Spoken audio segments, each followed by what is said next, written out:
अमृतहस्ताय विद्महे महाशक्तिनेत्राय धीमहि तन्नो अप्पाजि प्रचोदयात्।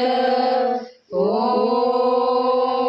सुवर्णवृष्टिं कुरु मे गृहे श्रीः सुधान्यवृद्धिं कुरु मे गृहे श्रीः कल्याणवृद्धिं कुरु मे गृहे श्रीः विभूतिवृद्धिं कुरु मे गृहे श्रीः सुवर्णवृष्टिं कुरु मे गृहे श्रीः सुधान्यवृद्धिं कुरु मे गृहे श्रीः कल्याणवृद्धिं कुरु मे गृहे श्रीः विभूतिवृद्धिं कुरु मे गृहे श्रीः अमा सुवर्णवृष्टिं कुरु मे गृहे श्रीः सुधान्यवृद्धिं कुरु मे गृहे श्रीः कल्याणवृद्धिं कुरु मे गृहे श्रीः विभूतिवृद्धिं कुरु मे गृहे श्रीः लोका समस्ता